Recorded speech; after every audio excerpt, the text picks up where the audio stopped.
Баршаға сәлем достар. Бүгін сіздерге қысқа метражды маңызды жүк киносын айтып беретін боламын. Шыны керек, бұл қысқа метражды кино көптеген толық кинолардан жақсы шығарылған. Қысқа болса да, түпкі мағынаны толық жеткізген. Ал енді мен көп созбай шолуды бастайын. Ал сіздерден лайк күтемін. Чак машина ішінде оянады. Ол айналасында не болып жатқанын түсінер емес.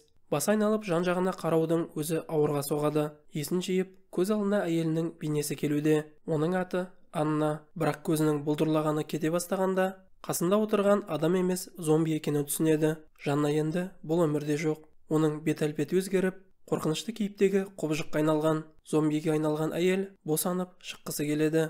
Оның арманы адам етін жеу. Жігіт есін жинап, оның ендігі әйел емес екендігін түсініп, машинадан шығуға талпынуда. Ал зомби қанша тырысқанымен, машина белбеуі оны ұстап тұр. Жігіт ақыры машинадан шығып, жер жорғалап кетті. Ол әлі де әйелін толықтай жоғалтып алғанына сенер емес. Осылай отырғанда машина артынан баласының даусы естіледі. Ол тіпті есі шығып, баласы бар екендігінде ұмытып кеткен. Баласының даусы оны қайта өмірге әкелгендей сезілді. Орнынан тұрып есікке ұмтылса, іштен жабық тұр екен. Ол кідірмей келесі есікті ашып, баласының қолын алады. Оның тірі екендігін көріп, қатты қуанып, жігіт баласының маңдайынан сүйіп алды. Осы уақытта жерде жатқан әйелін көреміз. Ол өліп қалса да, отбасына қарап жатқандай. Чак машинадағы әйелінің бейнесі бейнеленген суретті алып баласына береді. Ендігі анаң үнемі сенің жаныңда болады.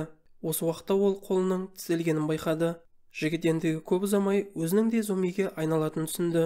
Ол картаны қолына алып, жақын жердегі ауыл аймақты іздей бастайды. Себебі үлкен қалаларда толығымен хаос болып жатыр. Ол қолына барлық ақпаратты жазып алып, сонда қарай бет алды. Жүріп келе жатып, жан-жағына жалтақтаумен болды. Себебі зомбилер болып қалса, өзімен қоса баласын да талқандап тастар еді.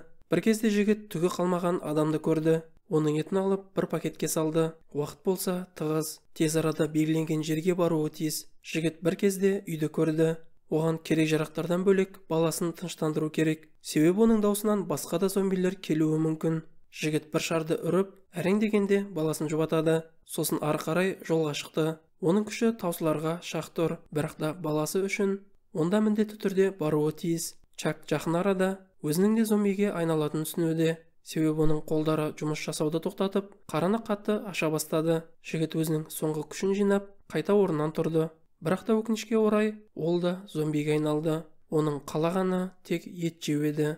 Артындағы баласы оны қатты қызықтыра қоймады. Себебі осылай боларын біліп, ағаш арқылы алдына ет байлап алған болатын. Ол еттің иісі шыққан жерге бағытталып, тура жүре береді. Бірақ та ол етке жететін емес. Әр қадамы соңғы қадамдай. Себебі жүруінің өзі бара-бара қиындап барады. Ол ет жемесе ендіге өлікке айналары сөзсіз. Осы уақытта біреу оқ атады. Оқ жігіттің басына тиіп, шалқасынан құлайды. Снайпер өз жұмысын жақсы атқарды. Одан соң бұл жерге бір топ келіп, жігітті көмуге асығады. Себебі оның иісіне басқа да зомбилер келуі мүмкін еді. Жігіт зомбидің өлгенін хабарлап, артынша екінші жігітпен жерді қазуға кетті. Бұл жерде қалған әйел жігіттің заттарын қарай бастады.